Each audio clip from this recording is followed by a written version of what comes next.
Hi, I'm Benjamin Payne. At the K-12 Education Office at Hillsdale College, we support school founding groups and their efforts to start classical schools across the country. Finding the right leader is one of the first and most important steps to building a successful school. While we do consider experience in education, we seek candidates who exhibit unwavering personal integrity, honesty, courage, and servant-hearted leadership. Perhaps that's you. If you're looking to engage in fulfilling, impactful, and challenging work protecting our nation's future and building up the next generation of virtuous citizens, we'd love to hear from you. I'm looking for strong school leaders right now. Learn more about how you can make a difference at hillsdale.edu/leader. hillsdale.edu/LEADER. That's hillsdale.edu/leader.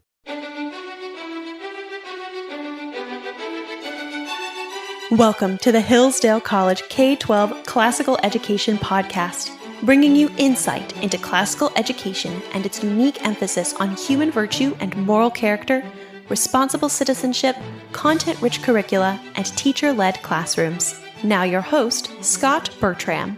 We continue a series of episodes from presentations delivered at Hoogland Center for Teacher Excellence seminars.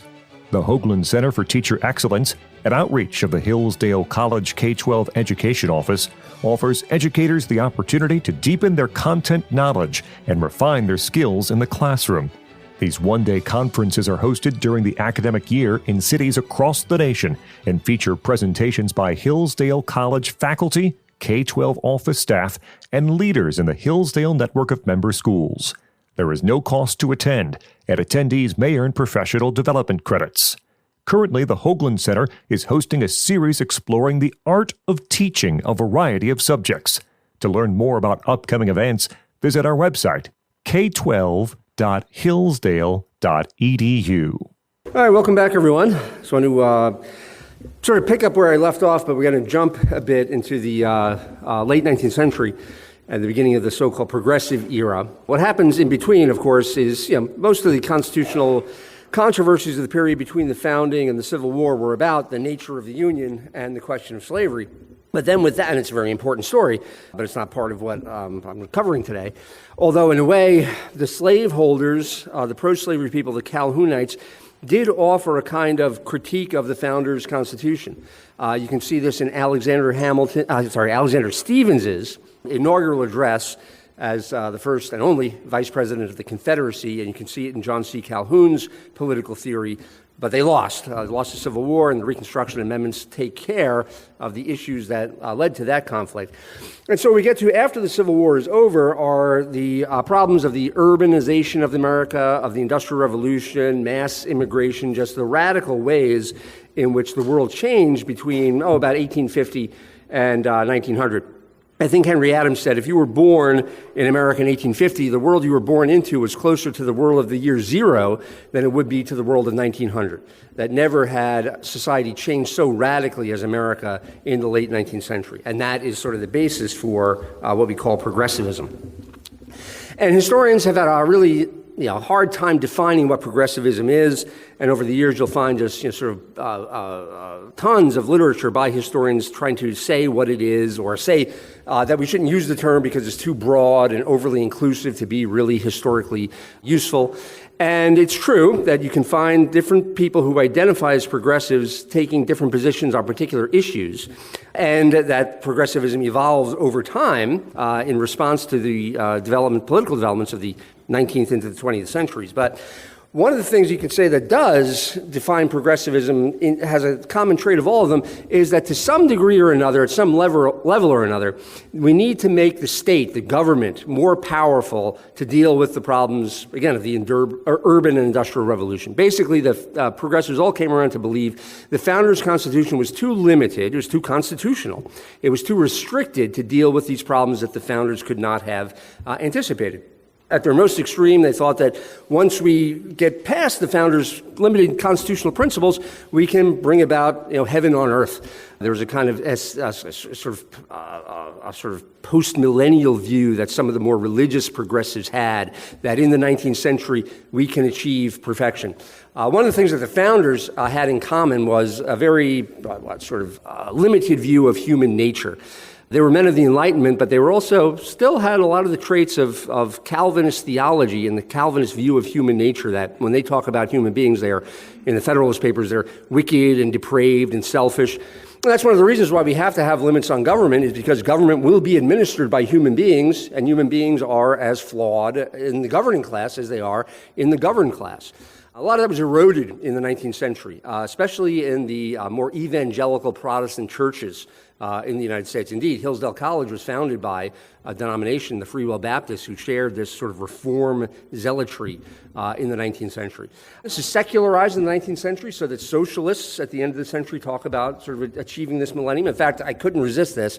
It's very appropriate that we are here in the Oscar Wilde room talking about this, because Oscar Wilde's famous for many things, but he's not well so known for an essay that he wrote about 1890 called The Soul of Man Under Socialism, in which he says that once we have socialism, which will take care of all of our material needs, and we won't have to worry about making a living anymore. Now, you just have to take it on belief that people could actually believe that in the 1890s, that socialism is going to solve the problem of economic scarcity. Wilde says, then we'll be free to create ourselves in any way that we want, right? The autonomous individual will be released by the end of socialism and the establishment of socialism and the end of capitalism. We don't need any limitations. Everybody will be free to create themselves in the way that only a few people like myself, Oscar Wilde, had been able to create themselves. Everybody will be turned into an artist, and the self will be the subject and the object of that art. So heading into the 20th century, you have sort of visions like that. And to one degree or another, again, you can see that Marx's view of the dictatorship of the proletariat, but then eventually the state will wither away, but along the way, statism is sort of the unifying theme of progressivism. And in the progressives' development, in their founding, sort of refounding of America, and their sort of overcoming of the Constitution, isn't a continuous and gradual process. It's really more of a quantum process, usually in response to some great crisis, that you have these leaps forward in progressivism. Modern liberalism will be called by different names in the 20th century. Then there'll be something of a hiatus. Things will level off. Americans will sort of get tired of the intense reform movement until some other crisis comes along and goads it into the next step. Charles Kessler wrote a book called I Am the Change, about Barack Obama and the fourth wave of progressivism. The earlier waves of progressivism being the period that we call the progressive era itself, from the 1890s to about World War I, right? The second being the New Deal, FDR and the New Deal, which I think is really the, in terms of constitutionalism, the real point of no return. And you could say 1937 in particular is the sort of the inflection point in terms of the Constitution.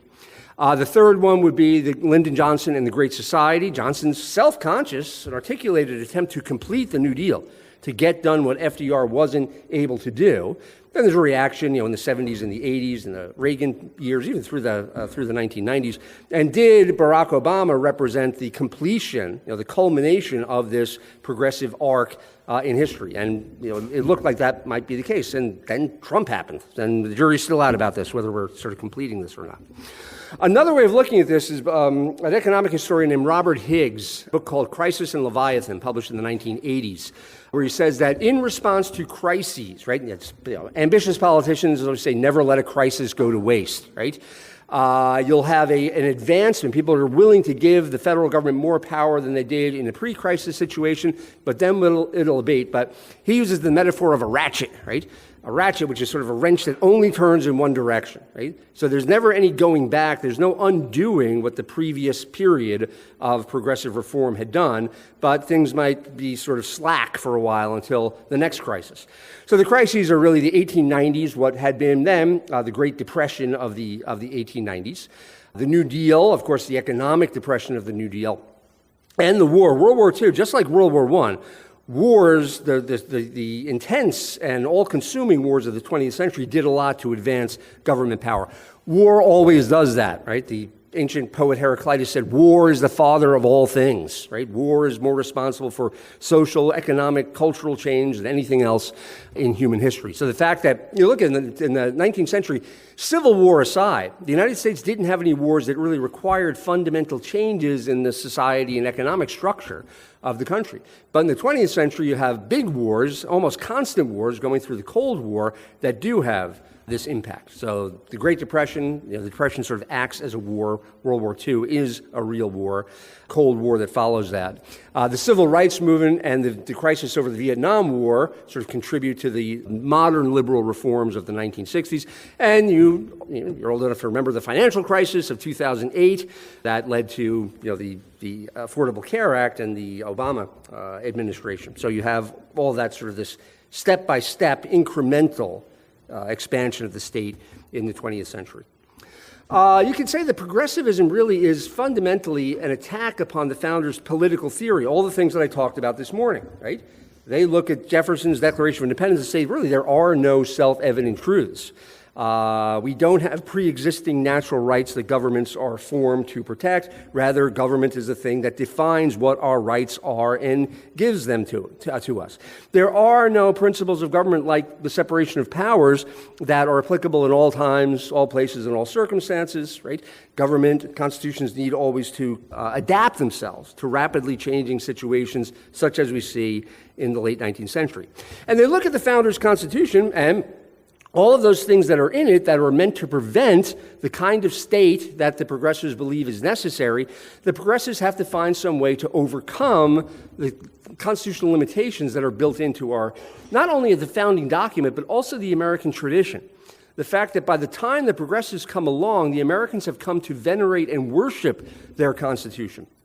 And many of the chief founders of progressivism, the first generation of progressive intellectuals, and Woodrow Wilson sort of towers above them all, but there are others like Frank Goodenow and others, political scientists, social scientists of other kinds, the emerging law professorate, who were frankly aware of this. And they said, we have to find some way to sort of wean the American people away from their attachment to the founders. There's almost sort of a religious conversion that needs to take place if we're going to build the kind of state that is necessary to deal with the problems of urbanization, industrialization, the trusts, the railroads, mass immigration, the sort of human situation that, again, the founders could never have imagined. Another way of looking at this is if you look at some European intellectuals who looked at America in the 19th century and remarked how exceptional America was, that America wasn't developing the kind of centralized bureaucratic state that was advanced in Prussia and France especially. Now, the British are somewhat behind here, but they're catching up. They're ahead of the Americans at least. Why don't Americans have the sort of normal state development that political scientists talk about today? Why is America retarded in its political development compared to other advanced industrial states? Again, it's called American exceptionalism.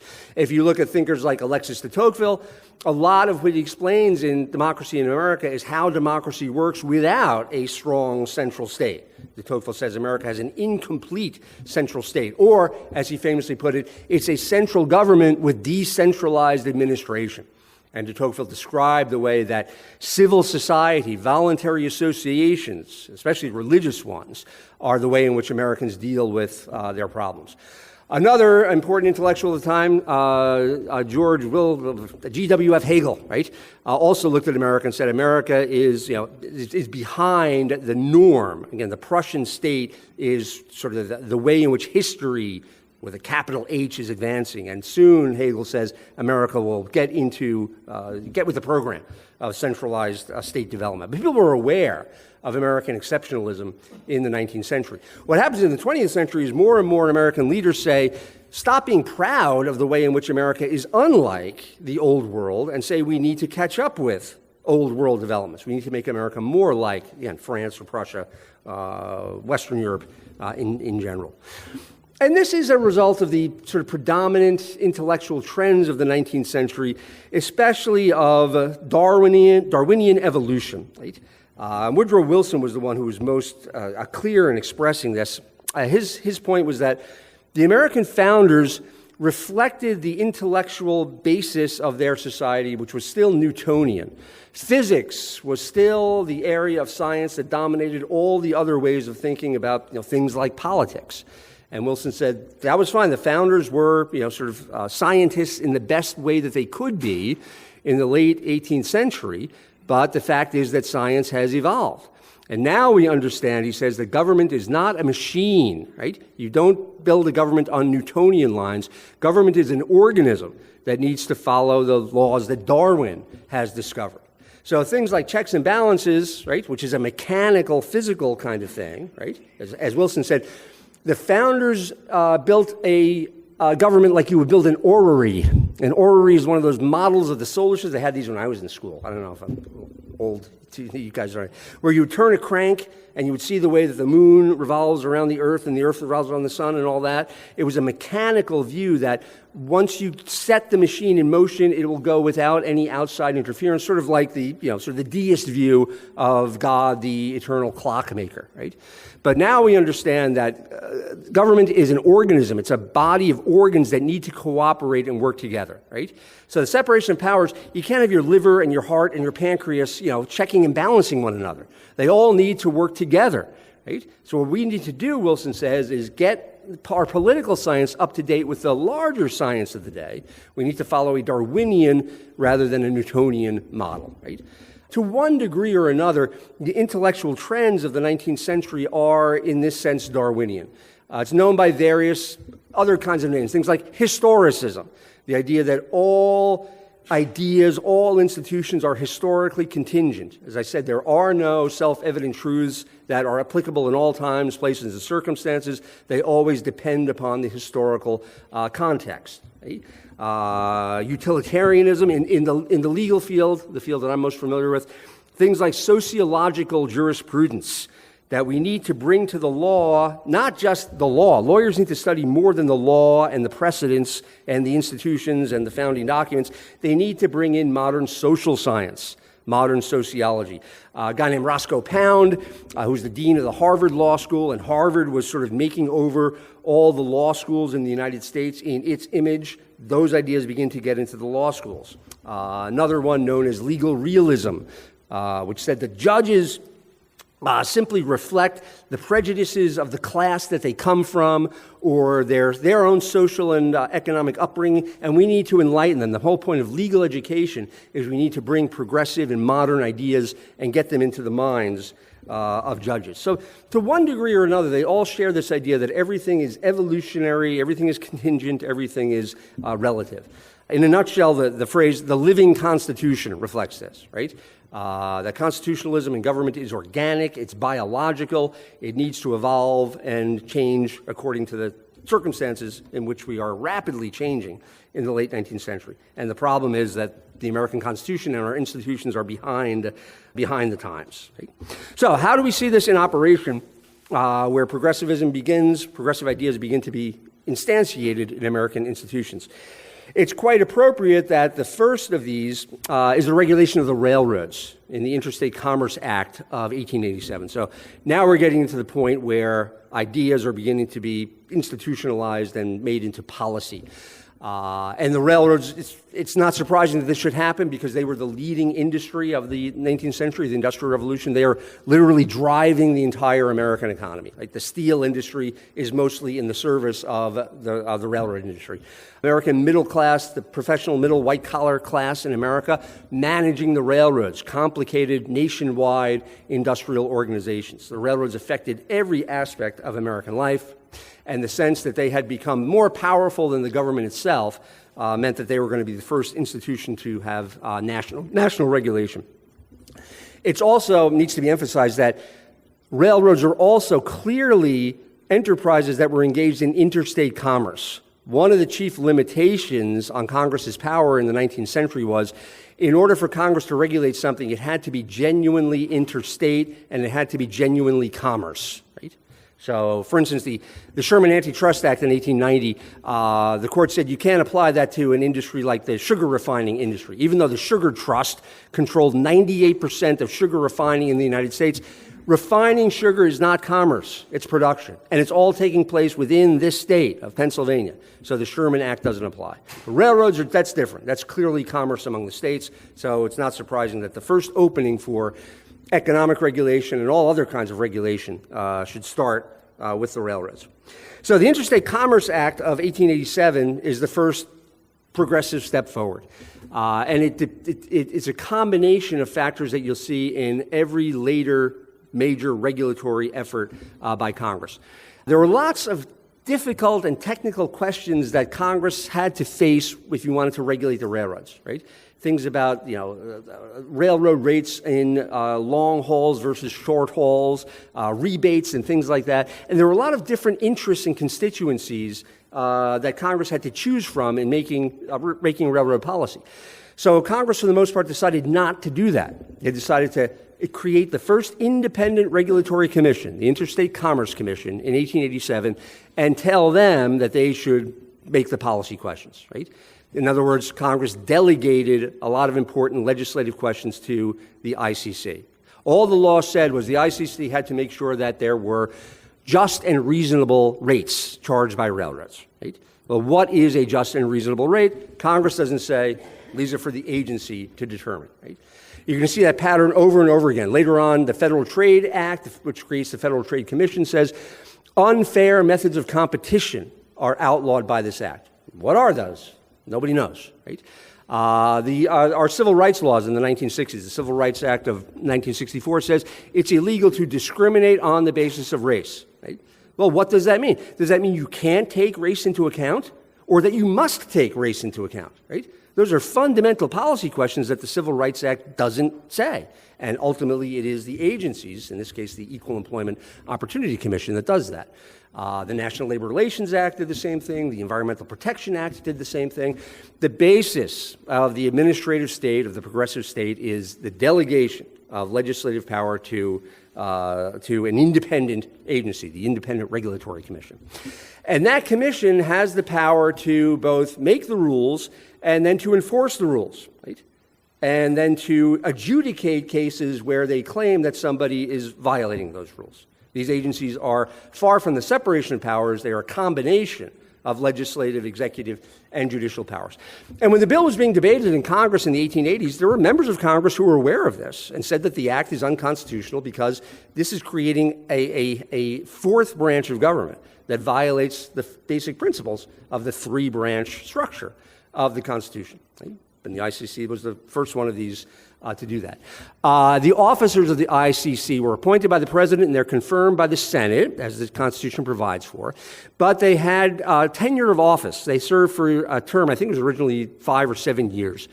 And they couldn't be removed by the president except for cause, right? Malfeasance, neglect of duty, and something like that, right? And again, there's a long debate about whether Congress could limit the president's power to remove executive officers, right? Again, President Trump right now, the Schedule F issue, right? This question of how much protection you can give to employees of the federal government faces, it really wasn't technically the first. There were a couple of attempts before this where Congress tried to limit the president's removal power. There was a big debate in the first Congress, and the consensus there seemed to be, no, the president's power of removal is unlimited. It is a plenary, inherently executive power. But then Congress tried to limit Andrew Johnson's power to remove officers to try to protect Reconstruction, right? That's technically what Johnson was impeached for, violating the Tenure of Office Act. The act itself was probably unconstitutional. Grover Cleveland got Congress to repeal it, but it comes back with the Interstate Commerce Commission and a lot of later commissions. Again, this is part of the progressive idea that these administrators need to be outside of politics. Another basis of the administrative state is, it's sometimes referred to by the political scientists as the politics administration dichotomy. Woodrow Wilson wrote a famous essay in 1887, the same year that the Interstate Commerce Act was passed, in one of the first issues of the American Political Science Review. And again, you'll find this in the back list of readings for the Constitution course that we teach at Hillsdale College, called The Study of Administration. And again, it was coincidental with the passage of the Interstate Commerce Act on the centennial of the Constitution, no less. Wilson says, in America, we don't have any science of administration, what we would call today public administration, as an academic discipline, something that's taught in schools and in universities, right? At the very moment when the modern American university is beginning to take shape, like we have today, the Kennedy School of Government, where we use the universities as a way of training the civil service administrators, the bureaucrats who are going to run this new state. Wilson says, we're behind the curve, we need to catch up with this, we need to develop an American science of administration. And the fundamental basis for public administration is going to be that politics and administration are two separate things, right? Politics is an expression of the legislature and the president, or whoever, again, that could be the governor at the state level. It's an expression of the will of the people. What is the end that they want to establish, right? Again, clean air, non-discrimination, fair railroad rates, right? After having done that, though, we leave the details, the technicalities of administration to people who are not elected, people who are highly trained, highly educated scientists and experts in their fields, right, who are going to be insulated from politics and because they're not making political decisions, right? They're making scientific, technical, engineering decisions, right?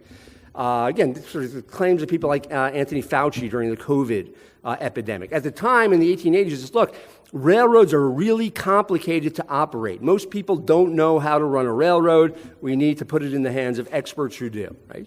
Or later on, questions of like the Pure Food and Drugs Act of 1905, right? We need people who are PhDs in chemistry. Right? You need people with scientific expertise who can understand these problems. These are not political questions, right? Like the old saying, there's no Democratic or Republican way to pave a road, right? These are questions of technique only. Right? They're not questions that can be influenced by politics. Thus, we need to insulate these administrators, right? Give them tenure of office, right? Give them high salaries, and make them not responsible or accountable to political actors. They can't be making their scientific decisions worrying about what the results of the next election are going to be, right? So Wilson says, you don't have to worry about this new class of administrators because they're going to be apolitical. We're going to sort of hive them off and keep them insulated from politics. That was the founding myth, you could say, of the American administrative state. It's a good question whether the people who are articulating this, like Wilson in the 1880s, really believed it themselves, right? But getting into the 20th century, more and more political scientists began to say, yeah, as a matter of fact, you can't separate politics and administration, and politics always intervenes in what appear to be non-political questions. And I think we've seen that a great deal in recent years, right? But that was one of the foundations of getting the American people to accept the new administrative state, was this guarantee that politics and administration are two separate things. And again, for the Interstate Commerce Commission, what happened to the ICC was, for one thing, the courts kept it on a very short leash. And that's because the courts very rightly saw these new agencies as a threat to their business, right? Again, they're engaged in judicial activity. In fact, a lot of what the administrative state and progressives want to do is take the business of the federal courts, which tended to be conservative and old-fashioned and, sort of concerned about property rights in particular, and give those duties over to the new administrators. This is especially the case with regard to labor and labor unions, right? They usually came out on the losing end when cases got into federal courts about strikes and lockouts and picketing and things like that. That's why we have the National Labor Relations Board that take labor relations questions out of the courts, which are hostile to unions, and give them over to a new body that's going to be friendly to them. With the railroads, though, it didn't work out that way because the courts kept the ICC on a very short leash, and also because the railroads largely captured the Interstate Commerce Commission. And that term, regulatory capture, is another one that political scientists began to realize in the 20th century showed some of the shortcomings of the administrative state. That who are the experts? Who really know about the railroad industry in the late 19th century? Mostly it's going to be railroad people. And they're going to be the ones who are administering the Interstate Commerce Commission in a way that is friendly to railroads. So one of the problems is agencies that are created in order to control some industry end up being dominated by that industry, right? We saw this with the Dodd-Frank legislation especially. Who writes all those complicated rules about bank regulation? Bankers do that, right? And mostly lawyers do that. One of the chief things about the administrative state is most of the people who make the important decisions in it are not experts, right? They're lawyers. They're really not much different from the members of Congress who created the agencies in the first place, right? Which is why very often members of Congress, if their party is voted out of office, end up becoming lawyers and lobbyists who engage in work for these agencies that they helped create and write the rules for, right? That happened in a big way at the end of the New Deal. After World War II, when the Republicans took over the government, a lot of the people who went from Congress or had created these agencies established very lucrative law firms in Washington, D.C. They become the K Street lobbyists and all this. So these are some of the sort of historical ways in which the administrative state has developed, and you can see some of it in the Interstate Commerce Act and its successors. Another major change that comes about in the 20th century especially is the reorientation of the American presidency from what the founders had envisioned. And you can say that the first progressive president is Theodore Roosevelt. He wasn't a theorist in the way that Woodrow Wilson was, right? Woodrow Wilson had his ideas as an academic going back to the 1880s. Wilson was president of Princeton University from 1902 until 1910 when he briefly and only recently got into politics, one term as governor of New Jersey, and then he's president of the United States, right? But Theodore Roosevelt was there earlier, right, as the one who does the most to change sort of the image and the sort of the public image, or the public perception especially, of the American presidency, right? Because another part of progressive theory was that the legislatures are too much under the control of political parties and the corporations that corrupt those political parties. So we need a strong, independent executive who's going to sort of lead the people in a much more active way than the American people had been used to. I often ask my students, can you name any president between, let's say, Ulysses Grant and Theodore Roosevelt, right? And even at Hillsdale, a lot of them can't. And I say, in a way, that's not unexpected. And in a way, it's a good thing, right? Because after the Civil War was over, the American presidency reverted to its limited role that I think was what the founders had in mind when they created the American presidency. It would be strong in things that had to do especially with foreign affairs or with crises like those of the Civil War. But in normal, peaceful times, the president's only job was to execute the limited number of laws that Congress enacted, right? If you could pick somebody in there, that period, it would have been Grover Cleveland, who was an active president. But most of what he did was vetoing acts that were passed by Republican Congresses. And the Democratic Party did have a vision of a stronger executive that went back at least to Andrew Jackson. But the Republican Party was the dominant party in the period from the Civil War to the New Deal. And those presidents were pretty contained until Theodore Roosevelt bursts upon the scene, right? A lot of this just has to do with personality. I mean, he was a very sort of had a vigorous theory of you need more energy in the executive. The American people, he thought, Roosevelt was first of all and above all else an imperialist. He thought that, the American people are losing the martial virtues that a Republican people need. We're becoming soft, and the term at the time would have been effeminate because of the luxury that's come upon us by the industrial and the urban revolutions. And we need more of the sort of martial spirit of sacrifice that war brings about, right? And so there's some of that sort of energetic, militaristic view that's some of the martial virtues that the American people need. He also had the advantage of what was at the time cutting-edge media developments, the ability of the president to be recorded by sound. I think William McKinley was the first president to be recorded on sound, and the beginning of images, of motion pictures in the early 20th century. Later on, this is going to be radio, then it's going to be television, then it's going to be Twitter, or stuff that's sort of beyond my bandwidth.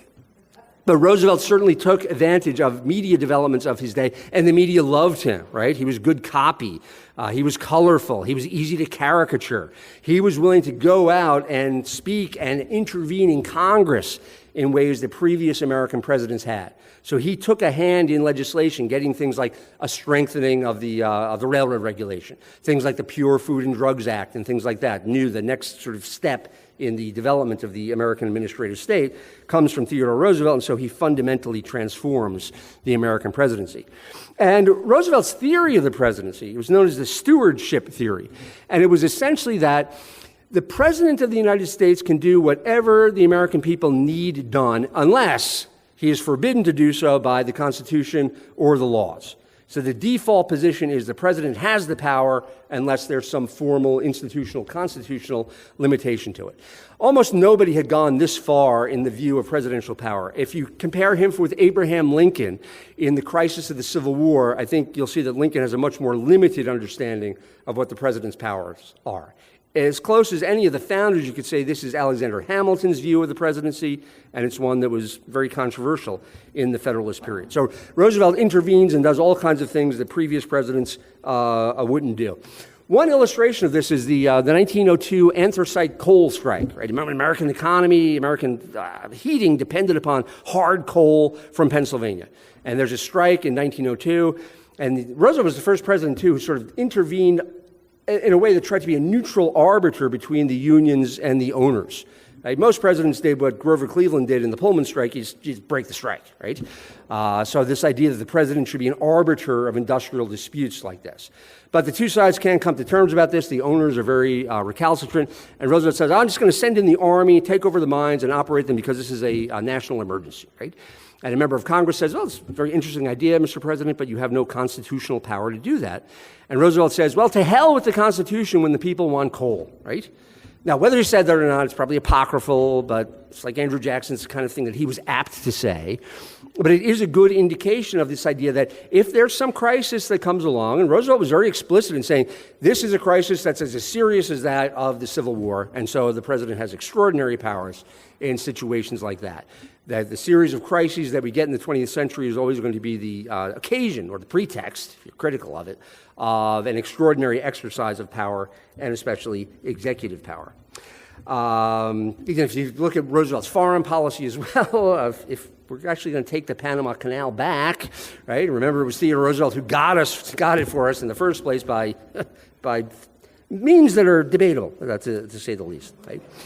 Again, if you look in the index of documents here, the speech that I was giving you from Woodrow Wilson, where he talks about the Darwinian Constitution, that was Wilson's New Freedom speech in the 1912 campaign, where he's running against Theodore Roosevelt, primarily. The Republican Party had split in 1912.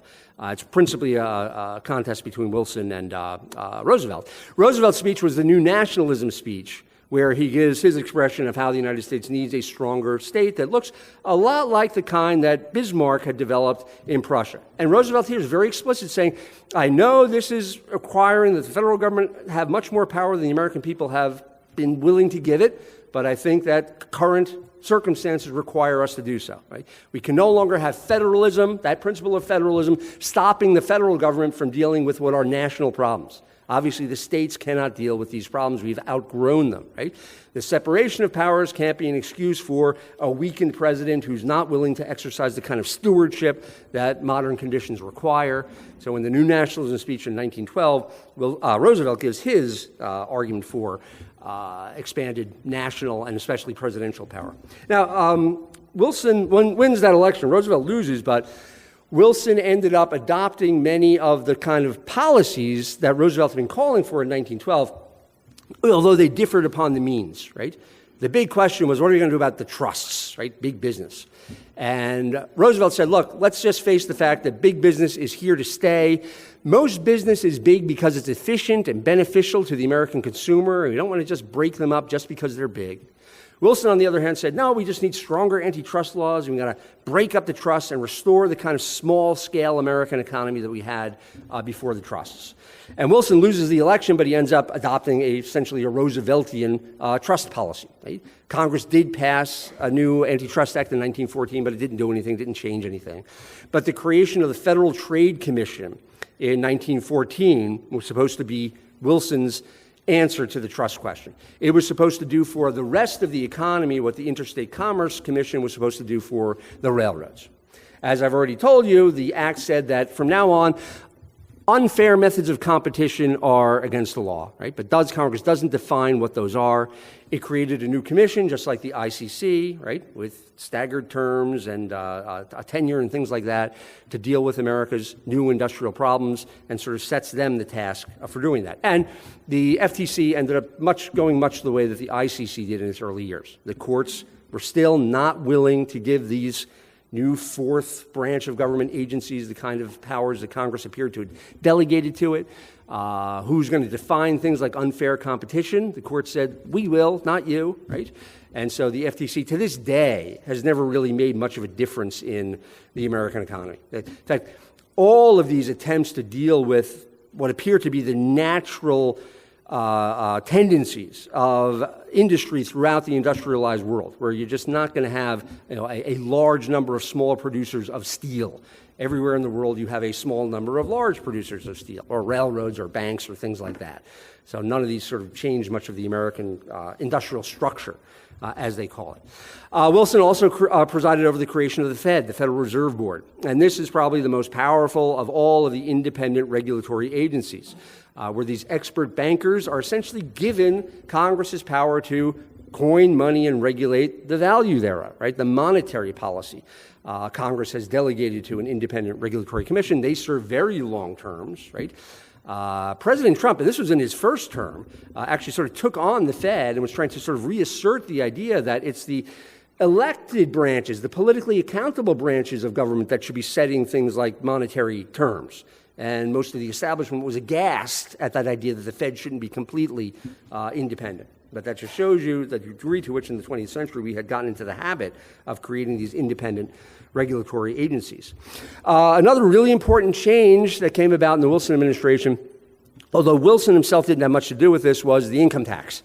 It's a long story, but because the Supreme Court effectively said the income tax was unconstitutional in the 1890s, you had to amend the Constitution to give Congress the power to tax incomes without apportionment according to population.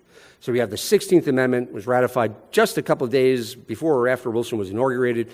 And that was really important because that provides the revenue by which the large state of the 20th century is going to require, right? It's also going to enable you to reduce the tariff, which is something that Wilson and the Democrats had always been committed to. And in the course of the 20th century, the United States went from a highly protectionist country to be more of a free trade country until a couple of days ago, right? Trump changes everything. So that's the important change in sort of the fiscal sort of revenue basis of the American government is right there at Wilson's disposal. And so you had that helping. I've mentioned this talking with some of you after the first talk. The 17th Amendment's ratification also at exactly this time made one of the most important structural changes in all of American history, the idea of the Senate representing the states as states, because the senators are chosen by the state legislatures, not by the people directly, and the 17th Amendment made direct election of senators nationwide. Very interestingly, before the 17th Amendment, the Senate tended to be the more conservative of the two branches of government, which is really exactly what the founders would have anticipated, and after it, they become the more liberal one. So that's, again, a really important structural change in the United States. And perhaps the most important thing of all that helps Wilson advance progressivism is the Great War, World War I. The first really, again, Civil War aside, and even if you look at the Civil War, the most impressive thing about the Civil War is even though it was a huge war that, 700,000 Americans are killed in the Civil War, millions of Americans on both sides serve in the armed forces, the ways in which it really didn't fundamentally and especially did not permanently change American institutions, right? You created the Grand Army of the Republic, and then when the war was over, you just disbanded it, right? The intervention in the South during Reconstruction was limited, and if you say Reconstruction failed, it was largely because the American people were not willing to impose the kinds of permanent changes in sort of a bureaucratic establishment that institutions like the Freedmen's Bureau would have required. There was an income tax during the Civil War, and it was repealed. It expired in 1872, right? A lot of the Civil War taxes turned out to be temporary. In the 20th century, though, that doesn't happen. The changes that are made during the war tend to become permanent, and people are, especially after World War I, waiting for another crisis to become the occasion to resurrect many of the wartime innovations, right? Progressives realized in World War I that war makes people willing to empower the government, especially the central government, and especially the president, with powers that they never would in peacetime. Right? The philosopher William James wrote a famous essay called The Moral Equivalent of War, where he said, wouldn't it be great if we could find something that would make people make the kind of heroic sacrifices that they make in war without all the destruction and blood and guts that war entails, right? So in the 20th century, you're looking for something to be the moral equivalent of war. It's going to end up being the Great Depression. It's going to end up being the COVID or something like that, right? Something that can do for the government what war does for government. And what does war do for government? World War I, the first significant conscription in American history, right? There was a little bit of a draft in Civil War, but it was limited. It was mostly done through the states, and I think only about 1 in 8 soldiers in the Civil War served because of conscription. Each war in the 20th century becomes more and more a draft-based war, right? Conscription had never been challenged before World War I, and the Supreme Court finally came around and said, yes, Congress does have the power to compel people to serve in the armed forces. And of course, once you do that, then everything else becomes up for grabs. Once you say the government can compel people to risk their lives and limbs for the cause, any kind of property or liberty that you're complaining about being infringed, people are not going to be willing to listen to that for very long. If your husbands or your sons are out there risking their lives for this cause, you're complaining about high taxes, right, or limitations on speech or whatever, people are going to be much less willing to tolerate those kinds of protections of liberty in wartime. So during World War II, you got very high taxes. The original income tax in 1913, the top rate was something like 7%, and almost nobody paid it because it was meant to be a tax that only the wealthy paid. And in World War I, the top rate went up to 77%, and a lot more people paid it. In World War II, the income tax became genuinely a mass tax that almost everybody paid, and that's when it became the real sort of engine of sort of the fiscal basis of the United States. So a lot higher taxes during the war, conscription, government propaganda efforts during World War I, again, using new media like film, censorship, and of course the Sedition Act, where people were criminalized for the first time since 1798. People were prosecuted for saying things that were harmful to the war effort. And this acts were upheld by the Supreme Court shortly after the war. But you had the full panoply of economic and other kinds of controls. Now, the European countries had been through this long before we were, but the United States got around to it only in 1917 and 1918. So the other big one was prohibition. Before the 18th Amendment was ratified, and before this became required by law, Congress outlawed the manufacture of alcoholic beverages during World War I. The idea being that soldiers need bread, not whiskey, right? So you had prohibition before prohibition during World War I. So it was remarkable to progressives how much people were willing to let the government do during the war. The problem was World War I didn't last that long. We weren't involved in it very long, right?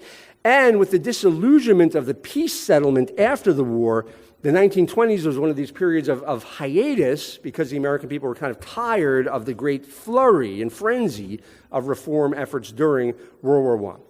But it's notable, as I mentioned, the ratchet effect, right? You didn't abolish any of these Wilson agencies, right?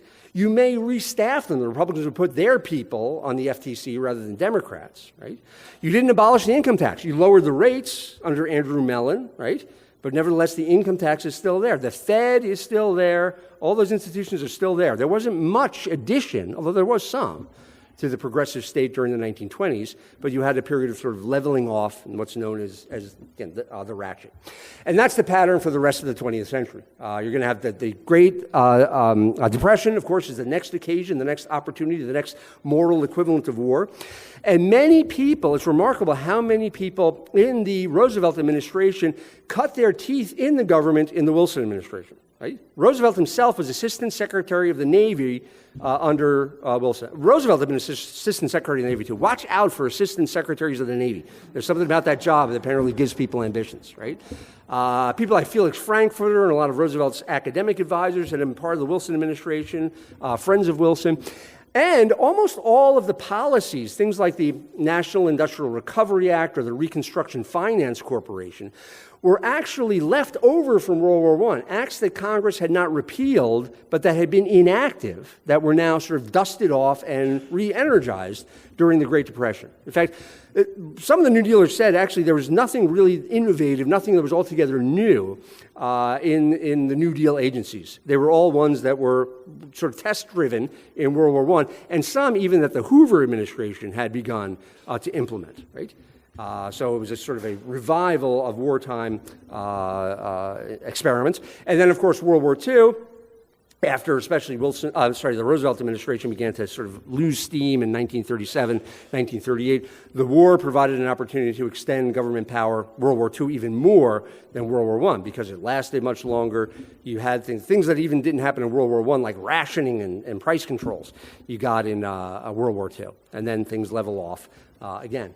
So that's the pattern of the 20th century, is these recurrent crises that bring about occasions for building the new kind of state that we have in the 20th century. The last thing I would say about the New Deal, though, as a turning point, something that was innovative, was Roosevelt gave an articulation of what the purpose of government was that Woodrow Wilson never did. Again, if you look at the back, the index of the documents here, you can see the Commonwealth Club address that Roosevelt gave when he was a candidate in 1932, and the so-called Second Bill of Rights speech that he gives in 1944 when the war was at its end, where he talks about, we used to understand the Bill of Rights as protecting individual rights and liberties and property and things like that. Now we understand that the times call for an economic Bill of Rights, or a Second Bill of Rights, which is really about government providing people with all the things that the New Deal started to provide them with. Subsidies for farmers, collective bargaining for workers, right? Social Security and its many expansions over the course of the 20th centuries, what the political scientists refer to as entitlements. I think this went further than Woodrow Wilson. If you look at the Wilson agencies, they were dealing with questions and problems that were pretty familiar to people, and they weren't really, well, there was some of this in the Wilson administration. Guaranteeing benefits for particular interest groups. You really begin to see that in the New Deal, and that's another trend that continues throughout the 20th century. And another difference is Wilson and the earlier progressives were, as I said, frank in their saying, we've outgrown the Constitution, we need to get over the framers' Constitution. Roosevelt, I think, was aware that that's not a good thing to try to sell to the American people. And so when Roosevelt talked about what we needed to do, he used the vocabulary and the language of the founders as a way of claiming that the New Deal was continuous rather than a departure from the founders' Constitution. That's why in his speeches he talks about self-evident truths, and he talks about things like an economic Bill of Rights, right? I don't know whether Roosevelt was consciously sort of being deceptive in this way or tried to cover up what he's actually doing, the substantive changes with the rhetoric and the language of the founders, but I've often suspected that he did.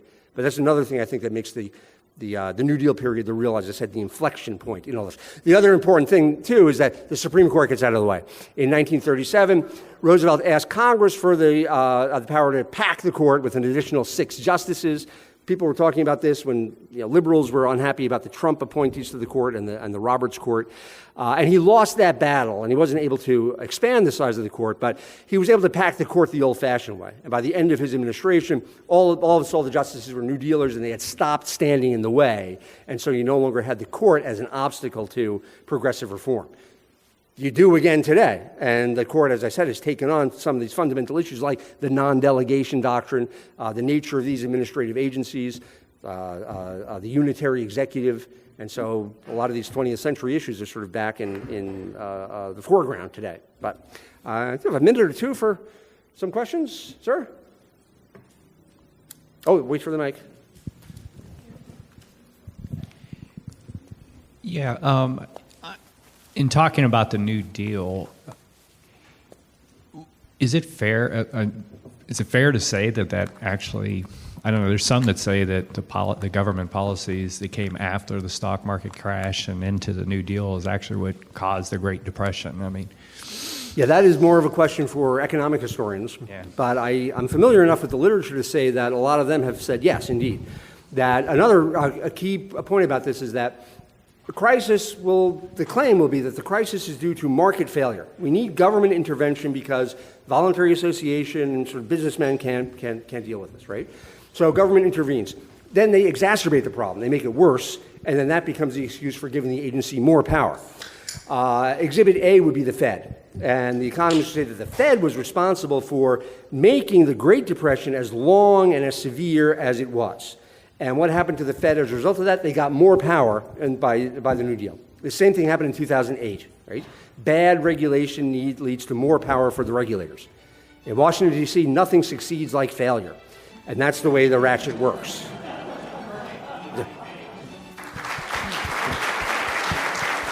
If you enjoyed this lecture, we encourage you to visit our website, k12.hillsdale.edu, for additional information on upcoming Hoogland Center events and other free resources for educators.